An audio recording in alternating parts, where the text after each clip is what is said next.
Hey, my name is Noah Jones. I'm a staff reporter at Richland Source, and I'm also the frontman of the band The American Collective. And Aurelio has asked me to be a part of his 10 Rising Facts project, which I think is really, really cool. I watched Leyland's the other day, and I thought it was awesome, and I'm very excited to get to be a part of it. The first question that he asked me is, what does the term Mansfield Rising mean to me personally? This is a interesting question because I think that Mansfield Rising is really exciting with the Mansfield Rising project. But for me, on a personal note, I think that it sort of comes down to the acceptance of our city and what we want it to become, but also what it already is. And I think that Mansfield has a lot of really great things going for it right now. What I always tell people is that I think that Mansfield has the exact same opportunities as a larger city like Columbus, Cincinnati, or Cleveland. It's just that we have less options within those opportunities. So, for instance, we have an art gallery and we only have one art gallery, but all the art in there is really, really great. And it's all usually local artists doing stuff or photographers doing local stuff. And it's all really, really great. The only difference between the art gallery in Mansfield and the art gallery in Cleveland is that there are more art galleries. So that's, I think, the biggest thing for citizens is acceptance and then progression as well. Question number 2, what current trend do I find tiresome? That's a good question as well. I don't know that I really look at trends as tiresome. I think maybe it's because of what I do for a living. I don't know that for me, to complain about something that's happening or that's being made is really the kind of thing that I should be doing.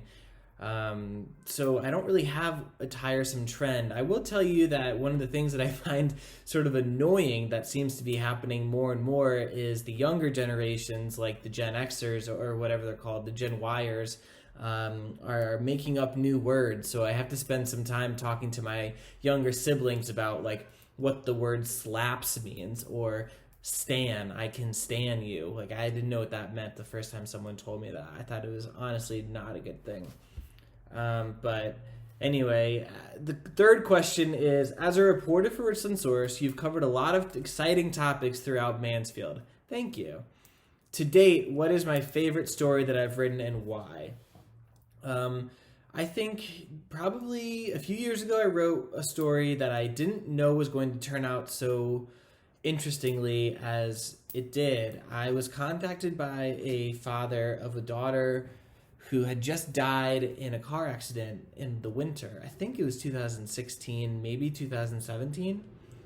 And basically, it's a long story, but he took that pain and turned it into energy to help donate a well to a small African village, and that water saves literally the entire tribe's lives because they now have clean water to drink and to bathe in, and they had never had that before in their entire history as a village.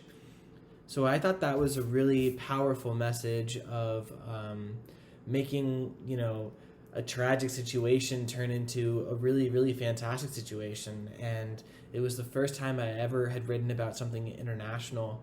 And just to finish that thought, the village ended up naming the town after this daughter who died as a thank you for the clean water. So it was a huge deal and one of my favorite stories that I've ever written and maybe ever will write.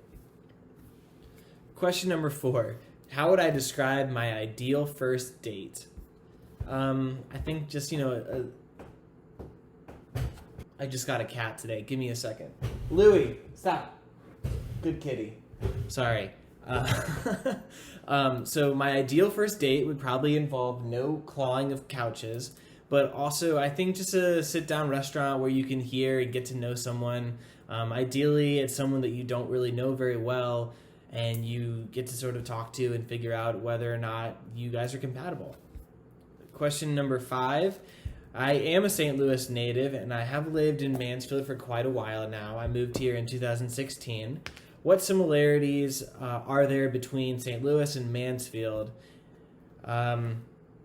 It's a good question. I think Midwest towns are all very similar. I think that that's sort of a sign of me fitting in so well here is that I think for the most part, Mansfield has a lot of the same sort of backbone characteristics. A lot of people here are just trying to get by. They're friendly.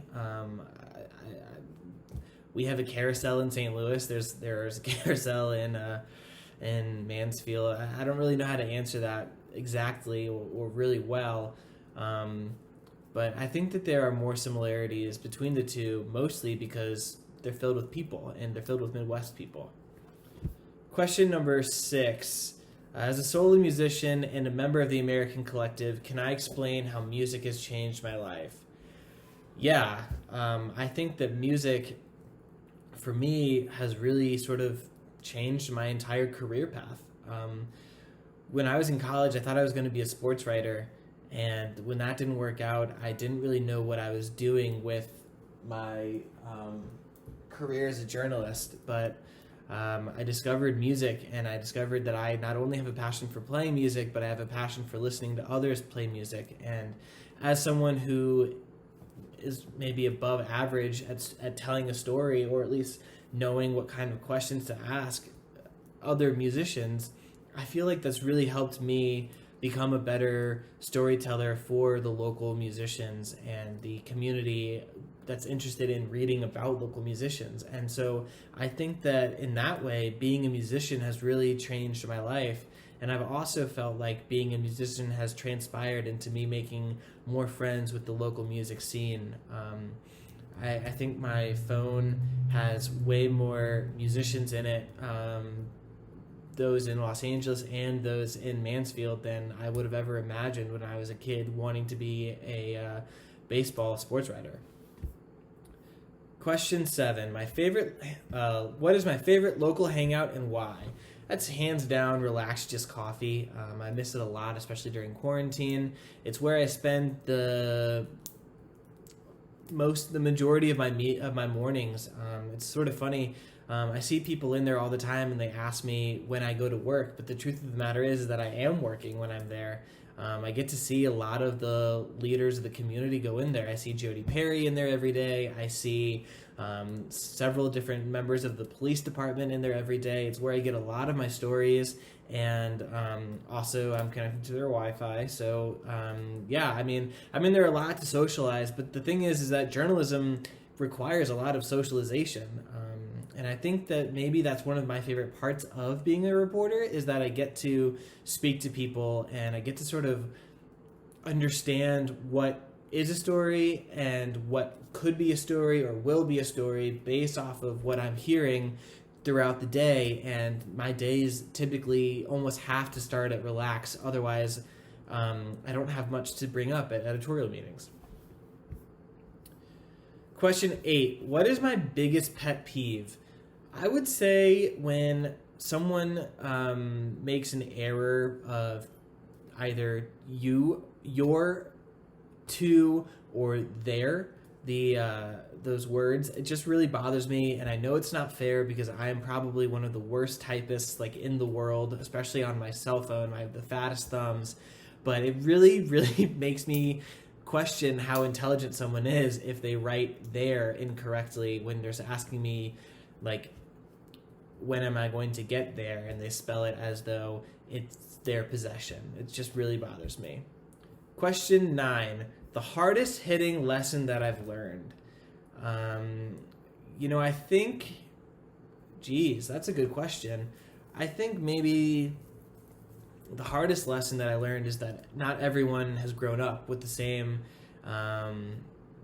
lessons or learnings that I did, and that everyone is different. And I think that that's really important because, not necessarily learning that I'm better or worse off than other people, or that people are better or worse off than I am, but I think just the fact that some people hold different values more closely to them than other people is really sort of important, because I think that that's just something that I didn't always learn until I maybe moved to college, and I realized that people in St. Louis think differently, or people in my household believe in different things, and just helped me become a better person or learn to be more accepting of other people when I learned that not everyone thought the same that I did. Question 10. What would I title my autobiography? Work in progress, maybe. I don't know. That's a good question. I don't know that I'll ever write an autobiography.